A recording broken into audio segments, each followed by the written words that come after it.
예레미야서 46장 13절로 28절입니다. 13절, 바벨론의 느부갓네살 왕이 와서 애굽 땅을 칠 일에 대하여 선지자 예레미야에게 이르신 여호와의 말씀이라. 너희는 애굽에 선포하며 믹돌과 눕과 다바네스에 선포하여 말하기를, 너희는 굳건히 서서 준비하라. 내 사방이 칼에 삼키었느니라. 너희 장사들이 쓰러짐은 어찌함이냐? 그들이 서지 못함은 여호와께서 그들을 몰아내신 까닭이니라.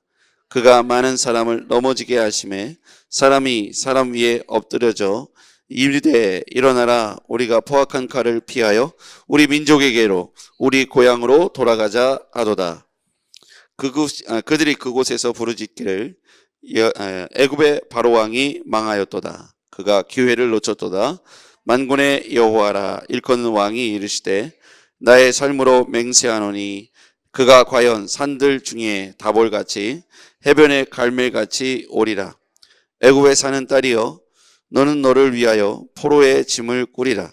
노비 황무하며 불에 타서 주민이 없을 것임이라. 애굽은 심히 아름다운 암송아지일지라도 북으로부터 쇠파리떼가 줄곧 오리라. 또 그 중에 고용꾼은 살찐 송아지, 숫송아지 같아서 돌이켜 함께 도망하고 서지 못하였나니 재난의 날이 이르렀고 벌받는 때가 왔음이라. 애굽의 소리가 뱀의 소리 같으리니 이는 그들의 군대가 벌목하는 자같이 도끼를 가지고 올 것임이라. 여호와의 말씀이니라. 그들이 황충보다 많아서 셀 수 없으므로 조사할 수 없는 그의 수풀을 찍을 것이라. 딸 애굽이 수치를 당하여 북쪽 백성의 손에 부침을 당하리로다. 만군의 여호와 이스라엘의 하나님께서 말씀하시니라. 보라, 내가 너의 아몬과 바로와 애굽과 애굽 신들과 왕들 곧 바로와 그 및 그를 의지하는 자들을 벌할 것이라. 내가 그들의 생명을 노리는 자의 손 곧 바벨론의 느부갓네살 왕의 손과 그 종들의 손에 넘기리라. 그럴지라도 그 후에는 그 땅이 이전같이 사람 살 곳이 되리라. 여호와의 말씀이니라.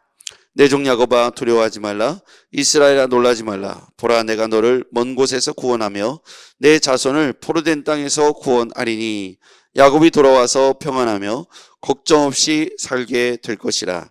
그를 두렵게 할 자가 없으리라. 여호와의 말씀이니라. 내 종 야곱아, 내가 너와 함께 있나니 두려워하지 말라. 내가 너를 흩었던 그 나라들은 다 멸할지라도 너는 사라지지 아니하리라. 내가 너를 법도대로 징계할 것이요 결코 무죄한 자로 여기지 아니하리라 하시니라. 아멘. 할렐루야. 오늘도 주의 은혜와 평강이 여러분과 여러분의 삶에 있기를 주의 이름으로 축복합니다. 네, 바벨론과 애굽 사이에 전쟁이 벌어지죠.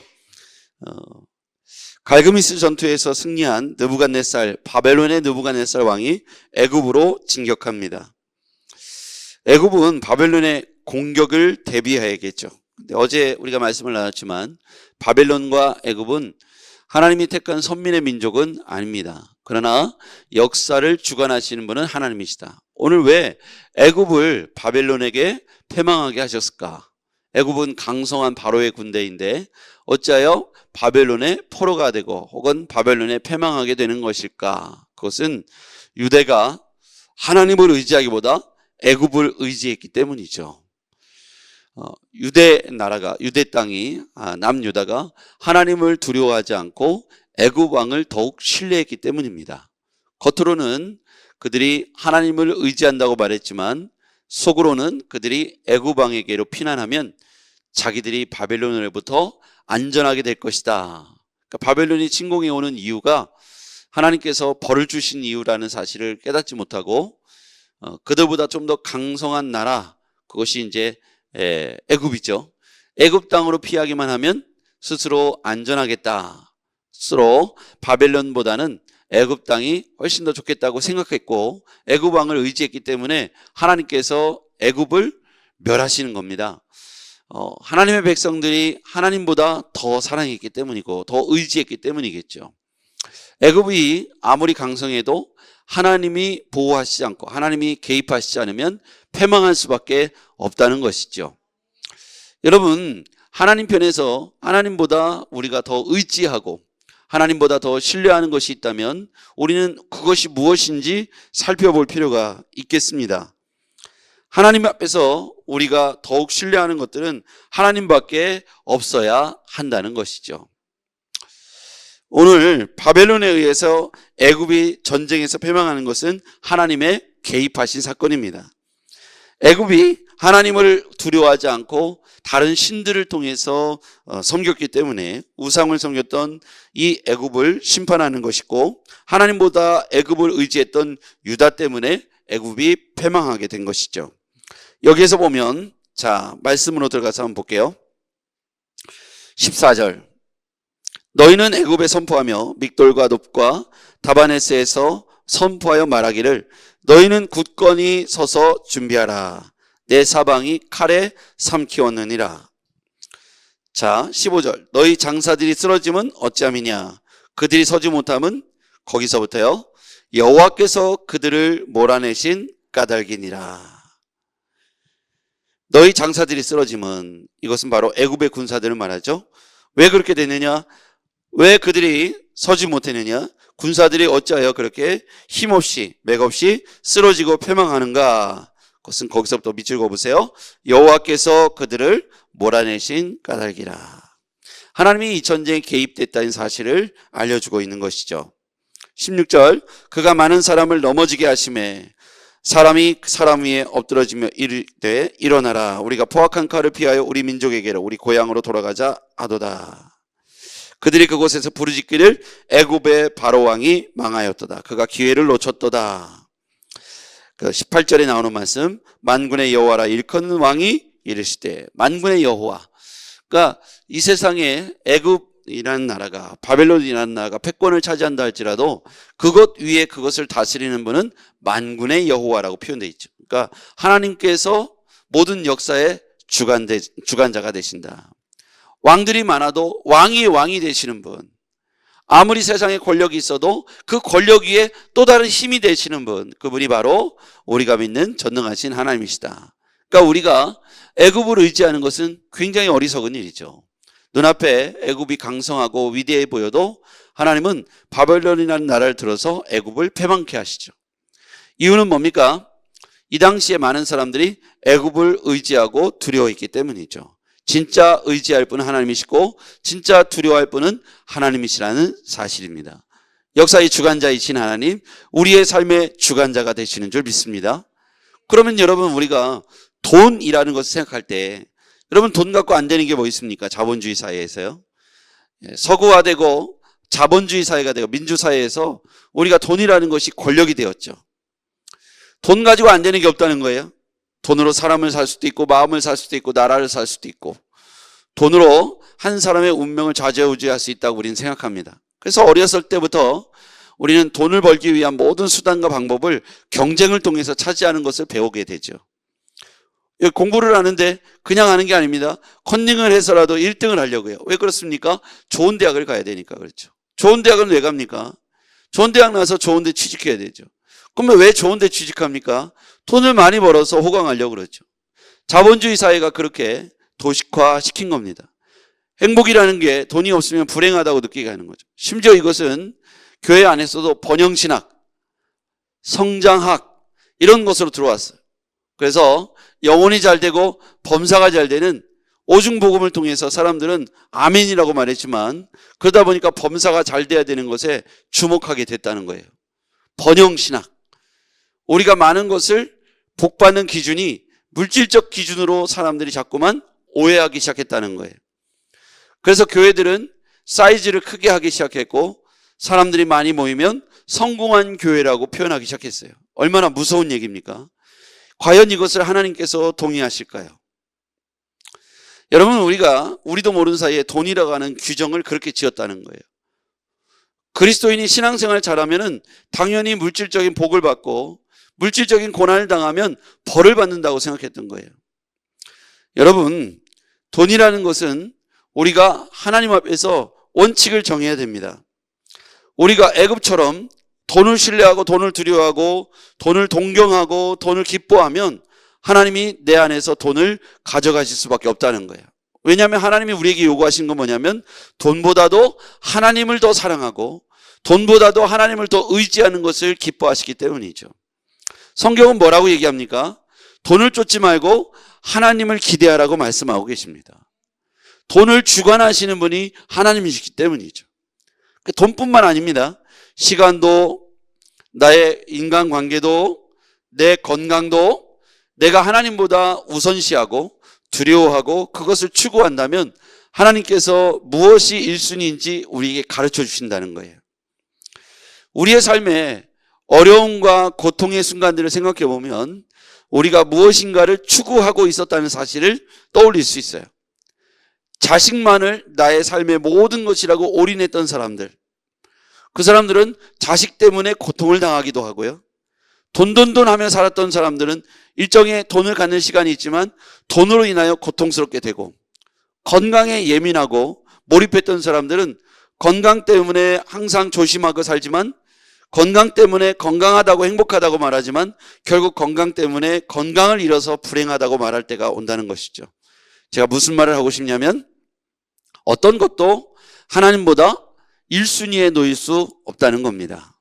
애굽이 유다의 1순위가 되고 희망이 되고 피난처가 된다고 말했을 때, 유다 사람들이 애굽으로 피하는 것이 살 길이라고 여겼을 때 하나님은 바벨론을 들어서 애굽을 패망하게 하셨다는 거예요. 여기에서 우리에게 던지는 메시지는 누가 만군의 여호와인가? 18절. 만군의 여호와라 일컫는 왕이 이르시되. 여러분, 당시의 애굽은 이 기병과 보병으로 볼 때 굉장히 강력한 군대를 갖고 있었어요. 바로의 왕권이 굉장히 강했고요. 그래서 애굽이 바벨론에 패망한다는 것은 하나님의 개입 사건이었다는 것이죠. 망할 수 없는 민족이 하나님께서 바벨론을 들어서 징계하셨다는 겁니다. 역사의 주관자이신 하나님이 지금 세계를 움직이시고 있는 것이죠. 각 지역의 분쟁과 전쟁, 이 모든 것들이 당대에 바벨론과 애굽의 전쟁에 비견할 만큼 이변이고 어떻게 보면 우리가 전혀 예상할 수 없었던 세상의 일들이죠. 여러분, 바로와 그를 의지하는 사람들을 벌할 것이라고 말씀하고 있어요. 25절 보겠습니다. 25절 같이요. 시작. 만군의 여호와 이스라엘 하나님께서 말씀하시니라. 보라, 내가 너의 아몬과 바로와 애굽과 애굽 신들과 왕들 곧 바로와 및 그를 의지하는 자들을 벌할 것이라. 여기 보면 애굽과 애굽의 신들과 왕들 곧 바로와 그를 의지하는 자들을 벌할 것이다. 분명하게 말씀하고 있죠. 애굽의 신들, 왕들을 의지하고, 그래서 만군의 여호와, 만왕의 왕, 모든 왕들이 세상에 있다 해도 그 왕들 중에 왕은 전능하신 하나님이시다. 만군의 여호와, 모든 임금들의 여호와, 모든 나라들의 여호와. 여러분, 하나님 외에 다른 임금, 다른 왕은 없다는 것이죠. 그래서 우리가 의지할 때 바벨론, 애굽, 이런 눈에 보이는 나라들이 아니라 그것을 움직이시는 전능하신 하나님을 두려워하고 의지해야 될 줄 믿습니다. 성경은 계속해서 누가 하나님인가를 말하고 있는 거예요. 누가 참 하나님이신가? 우리 인생에 물질도 아니고 친구도 아니고 세상의 나라의 왕들도 대통령들도 아니고 세상을 움직이는 절대 패권주의자가 아니라는 거예요. 그 위에 또 다른 분이 계신데 그분이 바로 세상을 창조하신 전능하신 하나님이시다. 우리가 그 하나님을 눈을 들어서 영적인 눈으로 바라보지 못하면 인정하지 못하는 것이죠. 그래서 세상을 움직이는 사람들에 집중하게 되고 세상에 나타난 현상들에 집중하게 되는 것이죠. 그 당시의 현상은 애굽이었습니다. 애굽이란 나라가 전체 패권을 차지하고 있으니까 사람들은 그것을 의지하고 두려워했던 것이죠. 그런 차원에서 우리는 오늘 우리가 주위에서 바라봐야 될 것이 무엇인지를 생각해 볼 필요가 있다는 것이죠. 그럼에도 불구하고 하나님 당신의 백성들을 향하여 이런 모든 일들을 바라보게 하시고 그들을 향해서 이렇게 말씀하십니다. 자, 27절 같이요. 시작. 내 종 야곱아 두려워하지 말라. 이스라엘아 놀라지 말라. 보라 내가 너를 먼 곳에서 구원하며 내 자손을 포로된 땅에서 구원하리니 야곱이 돌아와서 평안하며 걱정 없이 살게 될 것이라. 그를 두렵게 할 자가 없으리라. 그 뒤에도 보면 여호와의 말씀이니라. 내 종 야곱아 내가 너와 함께 있나니 두려워하지 말라. 내가 너를 흩었던 그 나라들은 다 멸할지라도 너는 사라지지 아니하리라. 이게 하나님의 약속입니다. 지금 눈앞에 보여지는 여러 일들에 대하여 너는 두려워하지 말라. 궁극적으로 그런 나라들은 사라질 것이다. 택한 민족 야곱 이스라엘, 야곱 이스라엘. 여러분 이게 야곱아 이스라엘아 같은 이름이지 않습니까? 야곱아 이스라엘아 이게 결국 한 이름이지 않습니까? 이게 바로 하나님의 백성 이스라엘 말하는 거고 이걸 영적으로 해석하면 지금 우리한테 하는 말씀이에요. 지금 우리 하나님의 백성 택한 민족을 향해서 야곱아 이스라엘아 대표 이름으로 말한 거잖아요. 그걸 지금 우리에게 들으라고 하시는 말씀이에요. 이게 우리에게 필요 없는 말씀이라면 성경이 우리 손에 있을 이유가 없는 것이죠. 예, 수많은 시간이 지났으나 우리들에게 동일한 말씀이에요. 너는 두려워하지 말라는 거예요. 세상에 미국도 사라질 수 있고 세상에 저 러시아도 사라질 수 있고 이스라엘 땅도 사라질 수 있지만 하나님께서 택한 민족, 택한 사람들, 하나님의 자녀들을, 하나님 나라의 시민들은 두려워하지 말라는 겁니다. 세상이 멸망해도 하나님 나라의 임재와 하나님 나라의 소망은 변하지 않는다는 것이죠. 우리가 하나님 나라의 시민으로서 이런 일들을 두려움 없이 우리가 믿음과 소망을 하나님께 두시기를 바랍니다. 애굽도 소망이 될 수 없고요. 바벨론도 두려워할 이유가 없습니다. 바벨론을 움직이시는 분은 전능하신 하나님이시고 애굽을 패망케 하시는 분은 전능하신 하나님이세요. 그래서 우리는 궁극적으로 애굽과 바벨론이 문제가 아니라 그것 위에 역사하시는 역사의 주관자 만군의 여호와 전능하신 하나님을 의지하시기를 바랍니다. 그게 답입니다. 오늘 우리가 하나님 앞에 기도할 때 그 모든 것들 우리 앞에 애굽을 움직이시고 우리 앞에 바벨론을 움직이실 겁니다.